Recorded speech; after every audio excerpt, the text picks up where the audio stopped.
And comes the sale. Rhian Brewster seemingly heading for the queue of an exit at Anfield as Michael Edwards once again does his thing in the transfer market. I'm Guy Clarke. Welcome along to the Blood Red podcast as we get set to discuss the Reds' big summer sale with Brewster, Shaqiri, Grujic and Wilson, all with uncertain futures as Monday's transfer deadline looms. We've also the small matter of a Premier League preview to bring you. Also, as Jurgen Klopp's side travel to Villa Park on Sunday, could Jordan Henderson be amongst the Reds party? Plus our team selections and match predictions to follow as well. Along for the ride this Friday afternoon with Connor Dunn and Dan Kay. Gentlemen, how are we both? I'm very well, thank you, mate. How are you? Not so bad at all after last night. I can imagine. Yeah, thought you'd be smiling after Arsenal's jammy little victory there, but we've got to let him have one. We've got to let him have one, Connor, haven't we? So you can. Yeah, I mean, if you choose one, it'd be this one, wouldn't you? There you go. Yeah, there we go. That's all that I need to say on that. If you do want to get in touch with us on YouTube or Facebook during the course of the podcast, do so. As I say, we're going to get first of all into transfers and plenty looking as though they could be on the way out. And Connor, I know you've been across this for the Echo today. Big developments on the Rhian Brewster sale today. Yeah, absolutely. First thing this morning, news came out of Liverpool that, well, sources from Liverpool basically, that they'd agreed a £23.5 million deal with Sheffield United. Now, a few things to mention here. Sheffield United's biggest ever transfer will be Rhian Brewster when this gets completed, which is amazing for a player that's obviously never played in the Premier League before, obviously very highly rated. If you're a striker that can finish like that, if you someone who gets in the box like that, can play with both feet, then obviously you're going to have plenty potential admirers. I've been told that Crystal Palace also tabled a £17 million bid, but Liverpool turned that down for a couple of reasons, which I'll come on to. Essentially, Liverpool were insistent on getting a buyback clause inserted into Rhian Brewster's contract. So not only does this include a 15% sell-on clause if Liverpool decide not to buy him back, but for the next 3 years, Liverpool have the option to buy back Brewster if he develops in the way that they think he will under Chris Wilder. That's a really important thing for Liverpool because essentially they see this like an enhanced loan deal. So if Brewster does start scoring, Liverpool could just go straight away and go and get him back and bring him into the fold. But I know the club were looking at Brewster and thinking he needed 2 years of first team senior Premier League experience and first team minutes for over 2 years, before he would be ready to come and play for the Premier League champions. Just touching back on Crystal Palace, they also said that they would insert a £50 million buyback clause for Liverpool as part of their deal. But Liverpool, I think, were a little bit wary about the valuation and things like that. So they went with Sheffield United. And I know that it was Chris Wilder's insistence that he kept on going for Brewster and made no secret of the fact that he really wanted him. He was his main target. And that's why Liverpool chose Wilder as the option at Sheffield United. Yeah, really interesting stuff. Let's get into this then a bit more. And Dan, for a player who's not kicked a ball in the Premier League, a £23.5 million deal seems very good business once again from Michael Edwards. And on the player's perspective of this, Jurgen Klopp was asked about it in his press conference. Of course, until it's official, he didn't want to talk on it. But he was asked to contrast the development between Rhian Brewster and Curtis Jones. And reading between the lines, I don't know if you picked up sort of on the similar vibe, it seems as though this is also a move Rhian Brewster wants to go and play regular football as opposed to having to sort of prove himself on the training ground. He wants to go out and play football. He had that taste at Swansea. He wants regular minutes. Yeah, and you can understand that, really. I mean, Brewster is a year or two older than Curtis, I think I'm right in saying. So he is a little bit further down the road to development. He's been around the fringes of the Liverpool first team for longer. And also, he's not a local lad like Curtis is, who obviously is probably going to be that little bit more patient, and it's a bit more of a dream for him to play for his boyhood club. I mean, I do have to say I will be slightly sad to see Brewster go, although it's really interesting listening to what Connor said there, particularly the aspect of this buyback clause, which we've written plenty about and talked about in the last few weeks, particularly the way Connor described it as almost like an enhanced loan. The inference I've drawn from that, and correct me if I'm wrong, Connor, is that basically at any point in the next 3 years, obviously when a transfer window is open, Liverpool can go to Sheffield and say, right, we want him back, and there's nothing they can do about it. So yeah, you're bang right, mate. Bang right. Yeah, I mean, I guess this is a very modern transfer. I can't imagine this is something that would have happened a few years ago, but I think it puts Liverpool in a very strong position, doesn't it? If if he does progress reasonably well, but they don't want to bring him back, then they still get a percentage of whatever sell on Sheffield get from him. And like we said, if Klopp feels that he can be worth at Anfield, Liverpool can just bring him back like that. We've it's been very clear from a couple of years now, really, that the very high regard that Jurgen Klopp has for Rhian Brewster, and I think we've all been watching his development with a lot of interest and waiting to see kind of like how that would reveal itself. And we've seen little glimpses here and there. I mean, the friendly game against Salzburg during the summer when he scored 2 fantastic goals, and obviously we all saw what he did with Swansea. Was it 11 goals in 22 towards the end of last season? But the reality is, at the moment, with Liverpool's having arguably the best front three in the world, he isn't really going to get the first team minutes that he needs for him to develop as a player, as he should do. So it is a deal that makes sense in a lot of aspects. But I can't imagine I'll be the only Liverpoolian who'll be looking at this, feeling a slight sense of sadness, but also rooting for the lad. And who knows yet? There's every chance that we may well see him back at Anfield in a red shirt rather than a red and white striped shirt, banging the goals in for Liverpool at some point in the next few years. Yeah, it does seem to be one that sort of divides a fair bit of opinion. And we talk so often about Michael Edwards, Connor, and how brilliant he is in the transfer window for Liverpool, whether it be buying players or players moving out. I think the last sort of couple of years, there's been those loans with obligations to buy with Danny Ings and Ovie Ajari are obviously going to Southampton and Reading respectively. But it's not just Michael Edwards, is it? There is a whole team in the background that works on this, which obviously he does front up. Yeah, absolutely. And I think Rhian Brewster is a classic example of the level of detail that Liverpool go into, and all of they use everything available to them to make sure that every step they take in the market now and every move they make, it just has a benefit to them all the way through. So take Brewster, for example, Klopp gave himself a bit of time to look at Brewster again after coming back from his loan. He was good and impressed, but as Klopp mentioned, and as you said there, mentioned in his press conference that perhaps Brewster wanted to go and play some first-team football. So Klopp notifies Michael Edwards. Michael Edwards goes and works his magic in the transfer window, as we know he can do in the market. It gets these buyback clauses inserted. But then what happens is there's a guy called Julian Ward at Liverpool who is the loan and pathways manager. So he will then, when Liverpool have a buyback clause inserted, which they have done a couple of times actually in the last few years. So Jordan Ibe, when he went down to Bournemouth, Brad Smith as well, I think when he went down there, both had buyback clauses. So anyway, what Julian Ward does is he will take a very close look at how the players are developing, how the players are performing, be in constant contact with those players as well where he can, and then feed back the information to Klopp and to Michael Edwards about what the next step is for Liverpool and how they go about, taking it. And it all just comes down to the fact that Liverpool just don't want any other team to get ahead, and it's very, very clever business once again. Yeah, it does really seem smart business. And I suppose it signifies the work that Michael Edwards has done. You mentioned Brad Smith and Jordan Ibe, the amount of players that we've seen sort of Michael Edwards do deals on, and the amount of money he's brought in for players, Dan, who quite frankly haven't... Just to nip in there, Yep. You think about John Joe Shelby when he was sold to Newcastle, got a sell-on clause. Ryan Kent, if he gets sold from Rangers, Liverpool get a sell-on clause. It's just all these little dealings that always being sold with sell-on clauses, and it's just very clever. Dom Solanke, another one. Albert Riera, even back in 2016. Really? So they've been doing it for a few years, and it's just how Liverpool have got just much more clever nowadays in the market. Yeah, there are so many examples of Michael Edwards and what he has done, Dan, when you do think of sort of the list of names. And I think one of the key things is the amount of money he's got for players who have hardly kicked a ball for Liverpool, certainly in the Premier League. When you think of, as Connor said there, the likes of Dom Solanke, Rhian Brewster hasn't played in the Premier League yet. You've got Ryan Kent. There are so many players for the amount of games they've played for Liverpool's first team. Yeah, the amount of money that Liverpool have gathered. The ones we got on screen for those watching, I think that equates to £117 million brought in from only 133 appearances. And not all of those, of course, are starts anyway. £1 million an appearance. It almost is, and it's unbelievable. Yeah, incredible.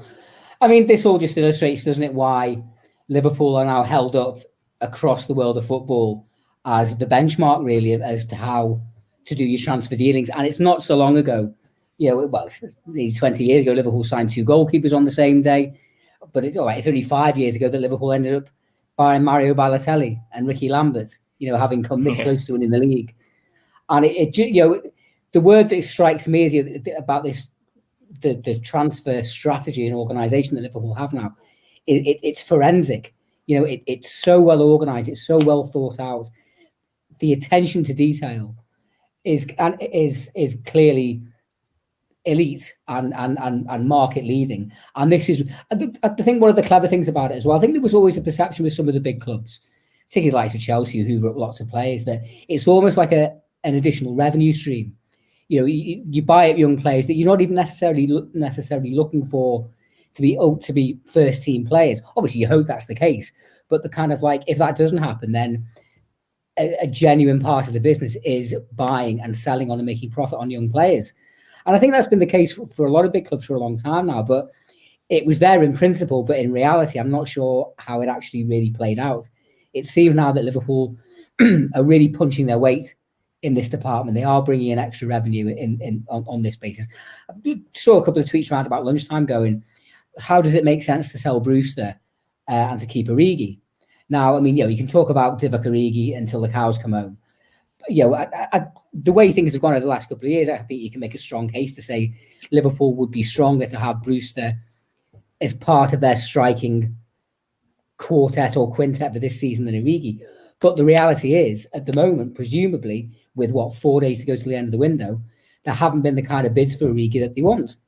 And that's the key factor here, isn't it? It's about doing the deals that make the best business sense for the club, because ultimately, if you're getting the right kind of levels from this kind of second and third tier players that aren't your elite levels, that enables you to kind of punch your weight when you are going for the A-listers, when you are going for 75 million Van Dijks and 60 million Alissons. So, they're never going to get everything 100% right. Transfers are not an exact science. Football is not an exact science. That's why we love it. But I think Liverpool now are giving themselves absolutely the best chance to succeed and to really be as strong as they can be in every department. And, it's great to see after so many missteps in the past. I just mentioned there as well, with you talking about Origi, I think I got that from Klopp a little bit in the press conference today, when he was kind of like, if Brewster was 25 or 26, he might be staying, fighting for his place, be more happy to, because he's 20, he's in a totally different stage of his career now, and he's, going on to develop, and Liverpool can take another look at him. It's just a win-win, isn't it, really? Yeah, absolutely. That was the line that really got me, that maybe Brewster, being young in his career, just wants to get out and play games as opposed to maybe be a squad option. Peter Houghton, host of our Allez Le Rouge podcast, got in touch, says it's a clever deal. It certainly does seem that. Let's move on from the Brewster deal, though, and talk about some of those other fringe players who did feature in the Carabao Cup fourth round tie with Arsenal. A number of them still with question marks over their futures, Harry Wilson and Marko Grujic in particular, Connor. But Xherdan Shaqiri, of course, wasn't involved at all. Yeah, well, I think that speaks volumes about Xherdan Shaqiri. Obviously, we know that a couple of offers have come in from him, believed to be two clubs from Italy. The fact he wasn't involved last night, he is fit. Obviously, they didn't want to risk him getting an injury, and that is probably that. And that's probably the end of Shaqiri's time at Liverpool. But I think what that massively shows is just how quickly the standard has risen at Liverpool. You think a couple of years ago, Shaqiri would have been a first-team star. And now he doesn't even get in the midfield. He doesn't even get in the Premier League matchday squad, which is crazy to think about the rise in talent that Liverpool have got now. So, yeah, interestingly, though, Shaqiri, and talking about Shaqiri, I have to talk about Wilson, because in no uncertain terms, I've been told that should Shaqiri be sold, then no matter what offer comes in for Harry Wilson this summer, he won't be sold. He won't be going anywhere. So I wrote this in a piece the other day. Basically, Klopp's happy to have him in his squad because of the amount of games, because of the congestion, because of coronavirus still being a thing, possible injuries. He's happy to have a bit of a bigger squad this year. And actually, they'll reassess Wilson's position in January, depending on where Liverpool are at. But if Shaqiri goes, then Wilson will be staying. I'll let Dan talk about Grujic, because I thought Grujic was excellent last night, and a couple of commenters did as well. Well, I'll talk about him as best I can. I was actually playing football last night, so I've only seen bits and bobs of the game. But every report I've read said that he was excellent. I mean, I always liked the look of him. I remember that header he scored against Barcelona in the friendly game at Wembley, right at the start of Klopp's first full season. Obviously, we know he's gone on loan to the Bundesliga a couple of times and performed well there. I think it says a lot about. I think that deserves a fair degree of credit, because it can't be easy constantly coming back to Liverpool every summer and then getting shipped out again. But by all accounts, he was a real presence in the middle of the park yesterday. He looked one of Liverpool's most likely players to get on the score sheet. I mean, by all accounts, it was a pretty good performance. And but for the outstanding performance of Bernd Leno in the Arsenal goal, Liverpool would have won by a couple of goals. I've had that sense that what Connor mentioned there, that we know Klopp likes a smallish, tight-knit squad to keep everybody on their toes and feeling involved and everything. But obviously, this is an unusual season, and I think we've all kind of realised that there is going to be a slightly bigger squad because of those factors Connor mentioned. So it's it's going to be a really interesting few days until we get to. Is it 5 p.m. on Monday? 7 p.m. on Sunday. 7, is it? Oh, sorry. Yeah. Transfer window 11 p.m. on Monday. The game against Villa is Sunday. Oh, 11 sorry. rather than 5. Right. Yeah, 11. But I think it's going to be interesting. I mean, really interesting what Connor said about Wilson as well. The fact that if Shaqiri goes, Wilson stays. That obviously illustrates again that Klopp doesn't want to leave himself short. And I think that's sensible, because this is an unprecedented period in terms of games, of intensity, obviously of travel with the Champions League. I mean, the draw was reasonably kind to Liverpool in that regard, with not too many far-flung trips, but it's still something to bear in mind. And if Liverpool are in a pretty good position, I think now, then that if they do, they can hold out for the bids they want for the value that they think their players are worth. And if those kind of bids don't come in, then they're in a nice position where they can sit tight till January and make sure they got this extra cover, because we've been really quite lucky, I think, with injuries over the last couple of years. We haven't had none, but it can be absolute fallacy to say that. They have had some injuries at various points, but we've not had a kind of like a real crisis. Now, by the law of averages, if you're watching football long enough, they do happen eventually. And obviously we don't want it to happen this autumn, but it could do. But at least by having these extra players here until the new year, Liverpool have got that extra bit of cover, and then it can be reassessed in January. Obviously, when you'll have a clear idea about how the league's going, how Europe's going, form can come into it as well. But no, it's if you can't trust in the way Liverpool go about the business now in terms of transfers, after seeing what they've done over the last few years, then I don't think you ever will. Yeah, I think you're exactly right there, talking about Wilson and Grujic. Obviously, Bruce is off, but before the Arsenal game, I was told that Wilson and Grujic were going to be involved. Wilson's looked really lively in training, for example. Grujic really impressed Klopp against Lincoln, and obviously would have impressed him again last night against Arsenal. So Liverpool are in a really fortunate position here. I think it's all about the right bid. If the right bid comes in for the value and they meet Liverpool's valuation and they get the £20 million they want for Wilson and the £20 million they want for Grujic, then absolutely makes sense to sell now. But they can sit tight. They have every option to sit tight to January. It's not that long. Wilson and Grujic will get invaluable experience training with Liverpool's world-class stars and the model professionals like Henderson and Milner. And so it really, again, they're in another bit of a win situation, but that's just testament to how well they're doing and the business they're carrying out right now. Yeah, final point just to make on the transfers, and as you were saying it there, Connor, it popped into my head. There's this misconception, I suppose, going around, somewhat of a myth maybe, that Liverpool have done their business in the transfer window in bringing in Thiago and Diogo Jota. Of course, Kostas, Tsimikas came in earlier in the window. That Liverpool now are trying to sort of clear the dead wood. These players are surplus to requirements. Jurgen Klopp doesn't need them, doesn't want them. He said in his press conference today, he was asked about how many in terms of general numbers may leave. He said it's not about that. The most important thing at the football club is the squad and the players within it.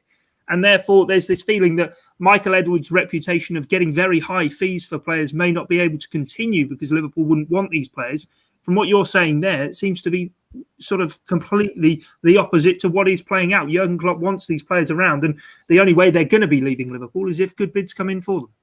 Yeah, that's exactly right. So if Liverpool can, as I say, get the transfer money that they want for them and clubs meet their valuations. I know that plenty of clubs across Europe have been wanting Marko Grujic. Loads of clubs in the Bundesliga have been in contact. I know that bids were tabled for Wilson and Grujic. I'm not sure which clubs submitted them, but they haven't met Liverpool's requirements. So flat out there, that's clear. Liverpool aren't going to sell at just any price. They aren't just going to get rid of these players.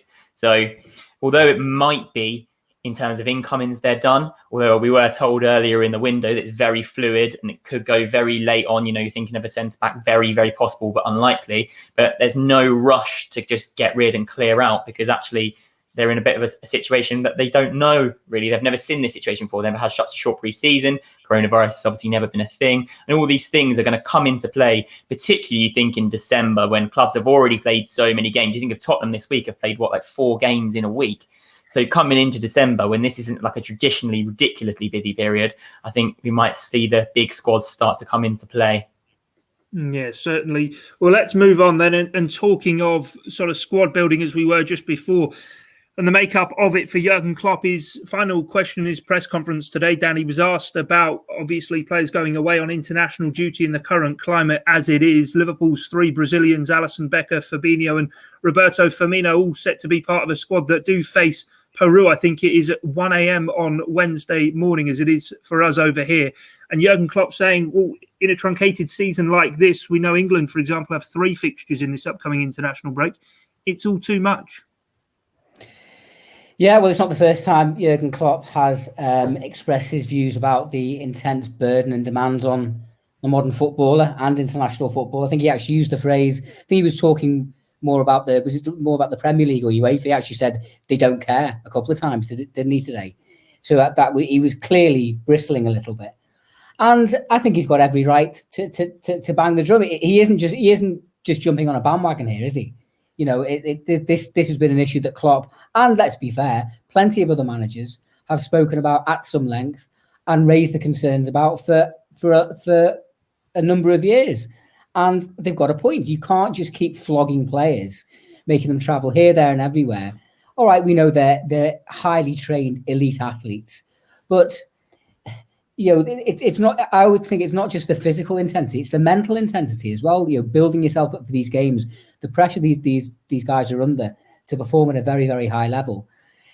It's a very difficult time, isn't it? Because football's an entertainment business outside of a pandemic. At the moment, with no fans in grounds, being able to get matches on and at least being able to get TV revenue in is kind of critical for the business as a whole to keep moving forward. So there is a balancing act, but I kind of almost got the impression Klopp probably doesn't expect any, not necessarily anyone to listen, but anything to particularly done about it at the moment. But it's kind of almost like death by 1,000 cuts, isn't it? If you keep chipping away and chipping away and chipping away, eventually the penny has to drop, because ultimately, we are going to see a reduction in quality if the players are knackered.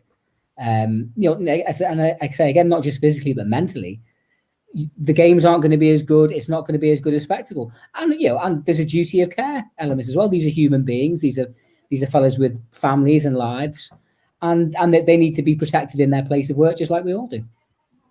Yeah, it certainly does seem to be the case. And Connery was speaking, obviously, with it being international as well, that he understands that the FAs and such need to put on extra games because they've obviously got a reduced amount of games that they've been having, and therefore opportunity to make money too. But it was more an issue with the broadcasters, he felt. I mean, I don't think the games post the international break have been sorted out yet for TV, but he did sort of hint that the Merseyside derby, he said, well, if we've got players playing in Peru on a Wednesday morning and then we've got a game at 12:30 on Saturday, as I say, that hasn't been confirmed, but he was sort of hinting towards that maybe being a possibility. That, as Dan says, it is an entertainment business, but we need to understand that these guys are the other side of the world.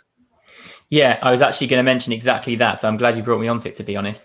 So Klopp flat out saying that the Premier League and TV broadcasters just do not care. And yeah, use that as an exact example. So they could be playing in Peru on a Wednesday. And the Premier League aren't the ones putting on a private jet to fly all these players back in time to make it for the weekend. Liverpool foot that bill to make sure the players get back as quickly and as safely as possible. But they could be flying back Friday night or Thursday night at the earliest after the game on a Wednesday evening.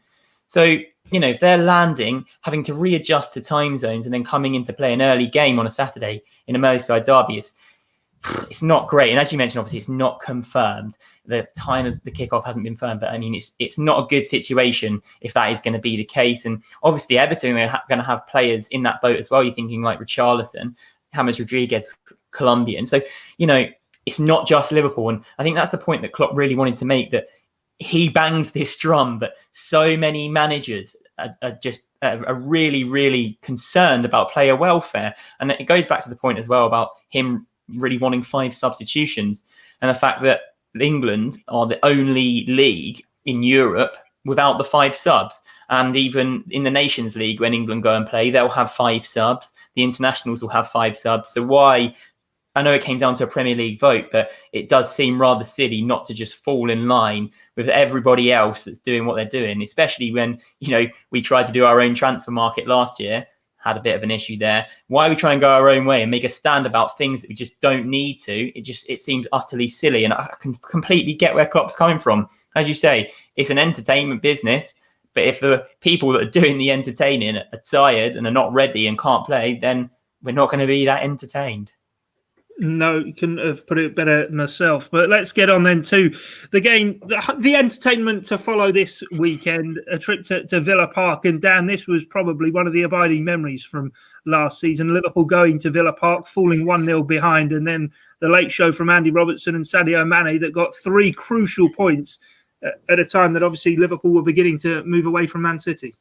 Absolutely. I was lucky enough to be at the away end at Villa Park last November, and it, to me, particularly obviously having missed out on the denouement to the season, it was one of the absolute highlights of the whole campaign. It was the week before the big game against City at Anfield.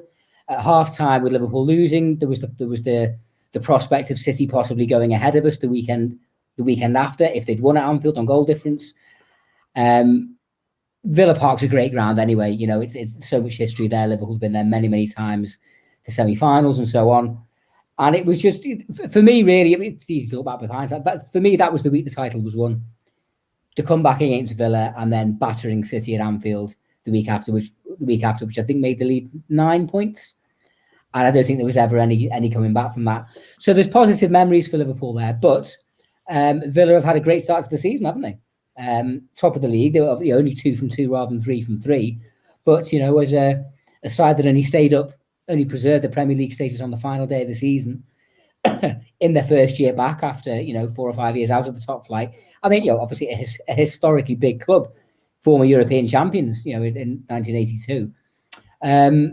I've always liked going to Villa Park, and again it's going to be one of those weekends where not being able to go to the match feels that little bit more pronounced, because it's one of those occasions that most travelling fans would identify that's an away that you want to go to. But Liverpool, have had a pretty good start to the season ourselves. Obviously, slight disappointment at going out of the Carabao Cup last night, but to some degree, it's almost served its purpose in kind of almost acting as like a little mini pre-season. Would we really have needed an extra game against Manchester City 3 days before Christmas, with all the kind of hoo-ha that would bring with it? I mean, listen, trophy. I'd love to see Liverpool win everything one day, the quintuple or whatever. It's never happened before. But under the circumstances, I think if Klopp will be looking at this game, get another 3 points, do whatever it takes to keep the 100% record going, and then he can send his players off to international duty in good heart, and then it's just a case of hoping and praying they all come back safe and sound and intact for the small matter of a Merseyside derby. Yeah, and we might, Connor, see Jordan Henderson return for this one. Jurgen Klopp was asked about him and said that, he's going to be part of training today on the Friday, and he may well therefore be able to be part of the squad for Sunday. Yeah, very possible that he's going to be in the squad. As Klopp mentioned in the press conference, he is back in training. He's going to take part in the warm-up. He's going to take part in passing drills and then possibly the rondos. After that, it'll be Henderson doing some fitness work on his own, because he's not entirely ready to be back into total football yet. But obviously, got a couple of days still until Villa, so I probably at this point would expect him to be included, particularly when you think he's got an England call-up, which it was interesting actually that Klopp said that he was very happy that Henderson got an England call-up, because he'd been speaking with Gareth Southgate, and actually it seems like Klopp has had a bit of a plan for Henderson to return to match fitness while with England, getting minutes with England to come back and be ready to go full throttle in the Merseyside derby. So I think it's a very clever way of playing it. I know there's a bit of fume on social media yesterday about how Henderson could be included with England when he's not been playing for Liverpool, but I actually think it's quite a canny game Liverpool have played here, because if you can't return straight for Liverpool and be at 100%, then do it with England and let him crack on in the Premier League. We talk about Aston Villa there. Going to be a tough test. Obviously they've signed Barkley, which is decent. Traore, decent sign-in.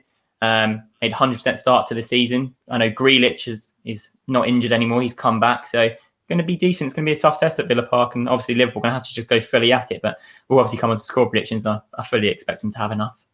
Yeah, we will get onto that very soon indeed. Just wanted to talk a bit about their business, actually, Dan. And they seem to really have stuck with sort of players either with Premier League know-how or those who have been just the division below wanting to prove themselves. Obviously, they brought in Ollie Watkins from Brentford and Matty Cash from Nottingham Forest. But Jurgen Klopp was very complimentary about Traore that they brought in from Lyon, former Chelsea player, and Ross Barkley. I think he called both of them a top player. I think I've got enough tops in there.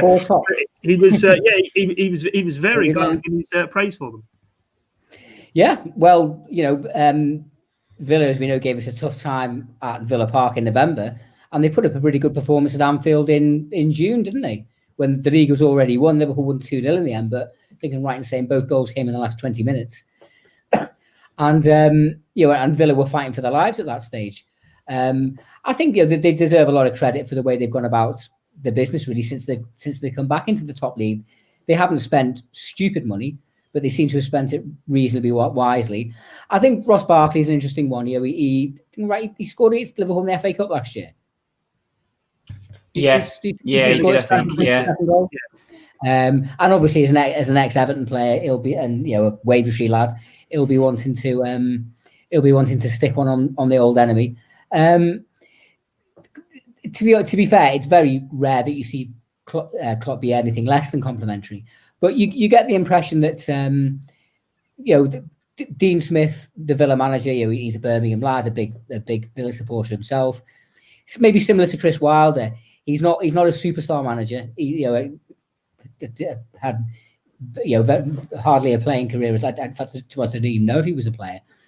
And I always get the impression that Klopp has a kind of like a special admiration for coaches that he comes up like that, who haven't had the gilded background of a Guardiola or an Ancelotti or whoever. Not that he has any less respect for them either. But he's a people person, Klopp, isn't he? And I think you can just identify, maybe because obviously he had a very, very modest playing career himself and kind of had to drag himself up by his bootstraps. And possibly he can identify on a human level there. So it'll be, Villa will see it probably as a good time to play us. At the end of a fairly compressed set of fixtures. Obviously, we've had a game on the Thursday night, and they're flying. They got knocked out of the League Cup this midweek. They got beaten by Stoke last night, but they rested 10. They changed 10 from the weekend.